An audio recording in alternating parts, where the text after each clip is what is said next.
Bismillahirrahmanirrahim. Assalamualaikum warahmatullahi wabarakatuh. Nama saya Husnul Majid. NIM saya 2020 09602142. Program studi saya pendidikan bahasa Arab. Di sini saya akan memenuhi tugas dosen Mr. Fikri Fardin MPD tentang pengantar agama Islam. Langsung saja. 1. Apa pengertian agama Islam? Agama adalah pedoman, ajaran, atau suatu sistem yang mengatur tentang kepercayaan, keyakinan, keimanan. Islam adalah agama samawi yang diturunkan oleh Allah Subhanahu wa taala kepada Nabi Muhammad SAW sebagai rasul utusannya. Dan Allah menjadikan Islam sebagai agama yang rahmatan lil alamin. Artinya sebagai rahmat bagi seluruh alam. Sebagaimana firman Allah Subhanahu wa taala dalam Al-Qur'an surah Al-Anbiya ayat 107. Wa ma arsalnaka illa rahmatan lil alamin. Kami tidak mengutus engkau wahai Muhammad melainkan sebagai rahmat bagi seluruh alam. Secara bahasa, Islam berasal dari kata salama yang berarti selamat. Dan masdar dari kata aslama yang berarti patuh, taat, dan berserah diri.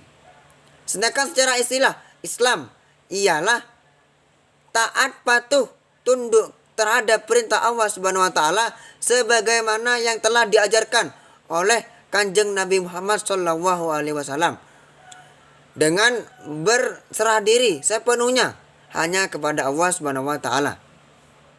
Yang kedua, apa perbedaan agama Islam dengan agama yang lainnya? Setiap agama pasti memiliki perbedaan. Entah agama yang satu dengan agama yang lainnya.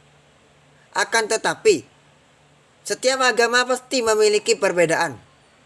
Dan perbedaan agama Islam dengan agama yang lainnya tentunya sangatlah banyak.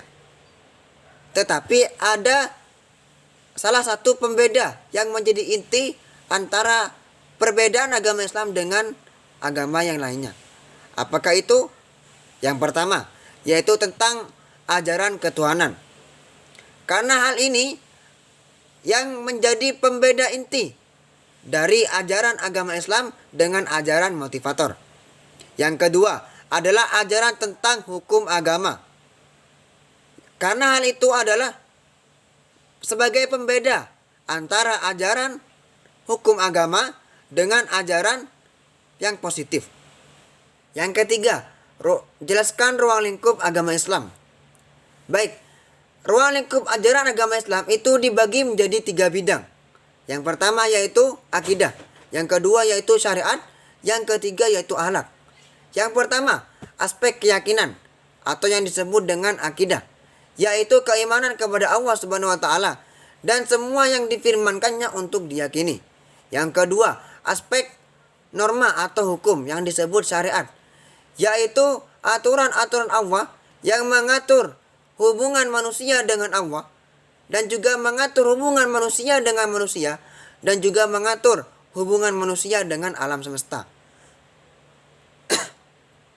Yang ketiga, yaitu aspek perilaku atau yang disebut akhlak, yaitu sikap-sikap atau perilaku yang diterapkan atas pelaksanaannya akidah dengan syariat. Yang keempat, jelaskan fungsi agama Islam. Agama Islam hakikatnya adalah sistem keyakinan dan prinsip-prinsip hukum serta petunjuk perilaku manusia yang berdasarkan pada Al-Quran, hadis, dan ijma' para ulama.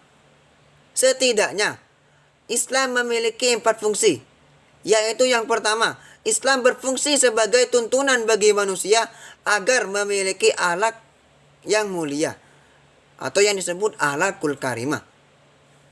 Yang kedua, agama Islam berfungsi sebagai jalan untuk menggapai kemaslahatan, ketenangan, dan juga keselamatan baik di dunia maupun di akhirat.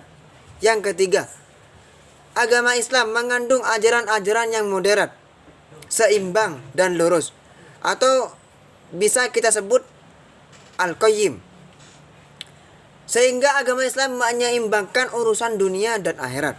Yang keempat, mestinya agama Islam adalah pemersatu antara umat-umat yang berbeda-beda, baik dari keagamaan, suku, dan adat istiadat.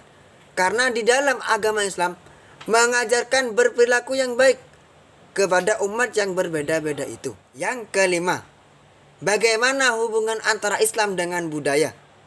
Jawabannya, agama dan budaya, khususnya di negara kita ini, Indonesia, di dalam konteks Islam yang telah berkembang dan hidup di Indonesia, maka sudah menjadi hubungan yang simbiosis. Islam butuh alat atau metode untuk menyampaikan kepada masyarakat agar masyarakat bisa lebih memahami terhadap agama.